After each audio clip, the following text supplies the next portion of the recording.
श्रद्धांजली म्हणून मतदारांनी मतदान केल्याचं आपण पाहतोय। राष्ट्रवादी काँग्रेस पक्षाने जे आज अभूतपूर्व यश मिळवलं ते आम्हा सर्वांचे नेते, राज्याचे लोकप्रिय दिवंगत उपमुख्यमंत्री अजितदादा यांना मी हा विजय त्या ठिकाणी समर्पित करतो।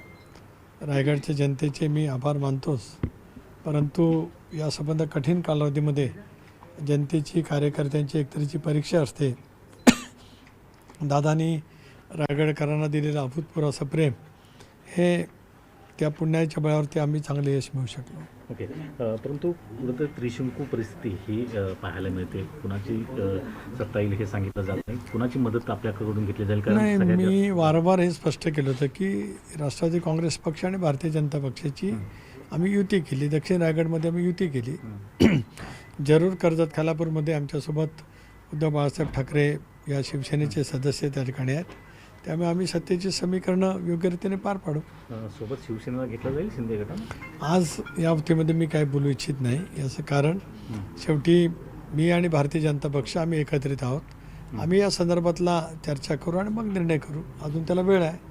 ओके, परंतु जसं पाहायला गेलं तर शिवसेनाचे भाजपची देखील काही ठिकाणी युती असलेली पाहायला मिळते, तर त्या ठिकाणचं कसं? नाही, एक असं आहे की ज्या ठिकाणी युती होती त्या ठिकाणी आम्हाला यश मिळालेलं आहे। युती ज्या ठिकाणी होती, विशेष करून कर्जत खालापूरमध्ये युती होती, तिथं राष्ट्रवादी काँग्रेस पक्षाने उभाटाला यश मिळालेलं आहे। बाकी ठिकाणी भारतीय जनता पक्ष स्वतंत्र लढला। पनवेल-उरणमध्ये, पेणमध्ये आम्ही आणि भारतीय जनता पक्षाची युती होती, पेण विधानसभा मतदारसंघात। त्यामुळे अधिकतर ठिकाणी एकतर राष्ट्रवादी काँग्रेस पक्ष आणि भारतीय जनता पक्ष युतीत विजय झाला, आणि जिथे स्वतंत्रपणाने भारतीय जनता पक्ष लढला तिथे विजय झाला आहे। त्याच्यामुळे आपण जर का आकडेवारी घेतली, सखोलपणाने माहिती घेतलीत, तर मी सांगतो ती आकडेवारी ही सत्य आहे। तरीसुद्धा आम्ही आणि भारतीय जनता पक्षाचे नेतृत्व एकत्रितपणे बसू आणि बघू काय करायचं ते। खास करून कर्जतचा निकाल जो आहे तो आपल्यासाठी सुखावा असलेला पाहायला मिळतो। नगरपालिकेनंतर सलग दुसरा विजय हा पाहायला मिळतो, कारण त्या ठिकाणी महेंद्र तोरवे वारंवार तुमच्यावर टीका करत होते, अगदी खालच्या भाषेमध्ये जाऊन टीका करत होते, काय उत्तर द्याल?